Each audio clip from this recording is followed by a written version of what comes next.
Hello friend, good morning. কেমন আছে সবাই? নিশ্চয়ই ভালো আছে। আমি কিন্তু খুব ভালো আছি। আর সবাইকে পুজো কেমন কাটছে, পুজোর প্রস্তুতি কেমন চলছে একটু বলো। আমারও পুজোর প্রস্তুতি ভালোই চলছে। আর অনুষ্ঠান বাড়ি আছে, তাই জন্য বড় বড় ব্লগ ভিডিও আমি তোমাদেরকে দিতে পারছি না। তাই তোমরাও বড় বড় ব্লগ ভিডিও মানে যাতে না দেখতে সময় পাও, ছোট ছোট ব্লগ ভিডিও দেওয়ার চেষ্টা করছি।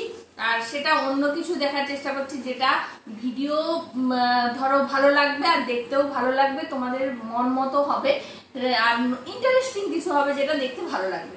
চলো এখন আমরা কি কি আজকে একটা নতুন কালেকশন নিয়ে তোমাদের কাছে চলে এসেছি, যেটা আমাদের ক্ষেত্রে সব মেয়েদের ক্ষেত্রে একটা দারুণ ব্যাপার। সেটা হচ্ছে বিয়ের বেনারসি। আমার বিয়ের থেকে বেনারসি গুলো কিন্তু অনেকগুলো আছে, যেটা বিয়ের সময় থেকে আমার আজ 12 বছর বিয়ে হয়েছে। কি কি বেনারসি আছে চলো তোমাদেরকে দেখাতে থাকি।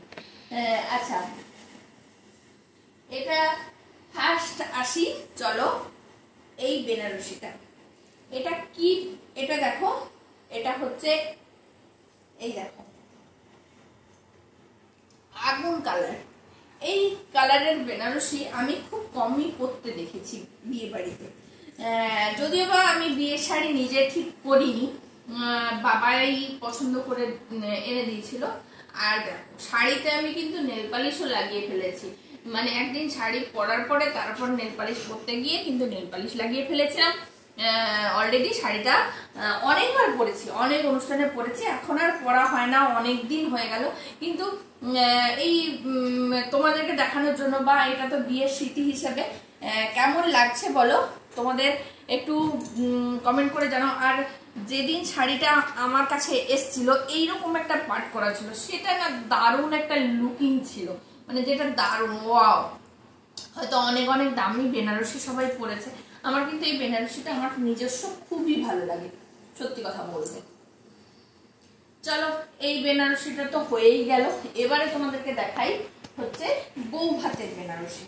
ঠিক আছে, এটা হচ্ছে জারদৌসি বেনারসি, পুরো জারদৌসি কাজ করা আছে। দেখো একটু ভালো করে একটু দেখো, এই দেখো পুরো কালারটা আমার শ্বশুরমশাইয়ের ফেভারিট কালার ছিল রেড কালার। ঠিক আছে, মানে লাল কালারের হবে। এবারে আমার বড়বাবুর ছিল নীল। যেহেতু বউ ভাতের কালারটা সবাই নীলই পরে, মানে ব্লু পরে, কিন্তু ব্লুটা মানে বড়বাবুর কিনতে ইচ্ছে ছিল ব্লু, কিন্তু আমার শ্বশুরমশাইয়ের কিনতে ইচ্ছে ছিল রেড। তার বৌমাকে তো রেড কালারের শাড়ি দেবে, তাই জন্য রেড কালারের শাড়ি কিন্তু আমাকে দিয়েছিল। এই দেখো শাড়িটা দারুণ, কিন্তু আমি না শাড়িটা যখন পরেছিলাম, শাড়িটা প্রচন্ড ভার, কিন্তু মানে তখন আমি অনেক বেশি রোগা ছিলাম। ঠিক আছে, তখন আমার থেকে আমার শাড়িটার ওজনটা অনেক বেশি ছিল। সত্যি কথা বলতে আমার ক্যারি করতে খুবই কষ্ট ছিল, আর মনে হচ্ছিল শাড়ির ভারে আমি পরেই যাব, কিন্তু যা হোক পরিনি। সেটা হচ্ছে, কিন্তু তোমাদেরকে একটা কথা শেয়ার করি। আমার কিন্তু বিয়ের দিন যেদিন এসছিলাম এই আগুন কালারের শাড়িটা পরে, ওদিন কিন্তু আমার মানে শাড়ি তো ক্যারি করতে পারতাম না, আমার রাস্তায় যেতে যেতে শাড়ি খুলে গেছিল, কিন্তু কেউ বুঝতে পারেনি। যা হোক দেখো, এটা আরেকটা শাড়ি। এটা হচ্ছে আমার মা কিন্তু একবার বিয়ের পরে আমার বেনারসি শাড়িটা তার মন মতো ছিল না বলে আমার মা কিন্তু আমাকে একবার বেনারসি শাড়ি তার জামাইয়ের কালার অনুযায়ী নীল কালারের দিয়েছিল। নীল কালারের, যদিও বা এই শাড়িটা দেখো কাজটা কি অসম, লেহেঙ্গা স্টাইল, মানে লেহেঙ্গা স্টাইল করে যদি কেউ পরে তার কিন্তু নিচটা পুরো কাজ করা আছে। এটা কিন্তু আমার বড়বাবুর পছন্দ, মা টাকা দিয়ে দিয়েছিল, বড়বাবু কিন্তু গিয়ে কিনে দিয়েছিল। এটাও একটা শাড়ি, এটা কিন্তু পরতে প্রচন্ড ভার। আর আগেও পরেছি, পাপাইকে নিয়েও পরা হয়েছে, কিন্তু পরতে হলে কি জানো তো, পাপাইকে কোলে নেওয়া যেত না, খুব মানে ফুটে যেত আর কি। সেই জন্য এটা হচ্ছে আমার বিয়ের পরের বেনারসি। আচ্ছা, এইটা শাড়িটা দেখাই। এটা হচ্ছে আমার মানে শ্বশুর বাড়ি থেকে ফুলসজ্জায় দেওয়া শাড়ি। এই দেখো, আমার শ্বশুরমশাই সমস্ত কিছু রেডই দেখতেন, তাই জন্য রেড কালারের সমস্ত কিছু। কিন্তু এই শাড়িটার একটা প্রবলেম আছে জানেন তো, আমি একটু হাইটে বেশি, তো মানে হাইটটা একটু লম্বা, কিন্তু শাড়িটা না মানে হাইটটা একটু ছোট মতো, মানে আমার খালি শাড়িটা পা থেকে উঠে যায়। ওই জন্য এই শাড়িটা আমি কমই পরি এখন, অনেকদিন পরা হয় না, দেখি একবার পরবো, পরে ভিডিও বানাবো, অনেকদিন পরা হয় না। ঠিক আছে, এটা চলে গেল আমার বিয়ের সমস্ত কিছু। এবারে আসি, আমার বড়বাবুর মাঝে মাঝেই তার নীল বেনারসি পরাতে প্রচুর ভালো লাগে, তাই জন্য আবার একটা বেনারসি আমাকে পাপায় 5 বছরের জন্মদিনে কিনে দিয়েছিল। দেখো এটা, দেখো এটাও প্রচন্ড ভাড়া, দেখতে অসম্ভব সুন্দর। দেখো এই দেখো, এটা দেখতে অসম্ভব সুন্দর। তোমাদের কার কোনটা কোন শাড়িটা বেশি ভালো লেগেছে একটু কমেন্ট করে জানাবে তো।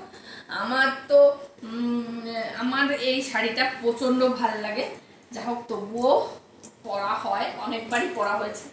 তারপরে আর হচ্ছে আরো 2-3টে কাতান বেনারসি যেগুলোকে বলে এখনকার, এই যে দেখো আমার বড়বাবুর কিন্তু সমস্ত আমার কালেকশনে নীল নীল নীল নীল ভরা, মানে এটা হচ্ছে নীল হলুদ, আমার বাবার প্রচুর হলুদ পছন্দ, আমার বড়বাবুর প্রচুর নীল পছন্দ, কিন্তু গোলাপি কালারের শাড়ি আমার নিজের, গোলাপি কালারের মানে গোলাপি কালারটা আমার নিজস্ব পছন্দ, কিন্তু গোলাপি কালারের শাড়ি আমি সেই কালারের ঠিকঠাক পাই না।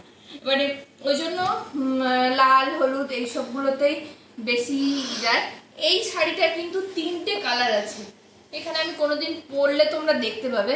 এটা কিন্তু হলুদ, সবুজ আর নীল আছে, এটা একটু ইউনিক শাড়ি, এটা পছন্দ হয়েছিল, একবার নিয়েছিলাম। চলো এটা হয়ে গেল। আরেকটা হচ্ছে সেদিন দুর্গা সেজেছিলাম একটা লাল লাল সবুজ শাড়ি পরা, ওটাও কাতান বেনারসি ছিল। আরেকটা শাড়ি হচ্ছে এইটা, যেটা দেখো মানে এটাকে কি বলা হয়, রানী কালারের উপরে হলুদ, এই দেখো হলুদ কাজ করা আছে। শাড়িটা দেখেছো কি, শাড়িটা দারুণ। ঠিক আছে, এই হচ্ছে আমার আজকে বেনারসির কালেকশন। ঠিক আছে, তোমাদেরকে একটু একটু করে সমস্ত কিছু দেখাবো, এইভাবে সঙ্গে থেকো, সাথে থেকো। যেহেতু আমার সঙ্গে তোমরা যতক্ষণ জুড়ে যাবে, আমার সমস্ত কিছুই তোমরা কিন্তু জানবে, আর তোমাদের কি কি দেখতে ইচ্ছে হয় সেটা বলবে, সেই অনুযায়ী দেখাতে পারলে দেখিয়ে দেবো তোমাদেরকে। ঠিক আছে, চলো আজকে এই পর্যন্ত ভিডিওটা, কালকে আবার একটা অন্যরকম ব্লগ নিয়ে আসতে চলেছি। আর এই সময় তোমরা পুজোর সময় বড় বড় ব্লগ দেখতে একদমই পছন্দ করবে না আমি জানি, তাই জন্য ছোট ছোট ব্লগ দিয়ে তোমাদেরকে মনটাও ভালো লাগবে, সঙ্গে তোমরা আমার কালেকশনগুলোও দেখে নেবে। টাটা, চলো।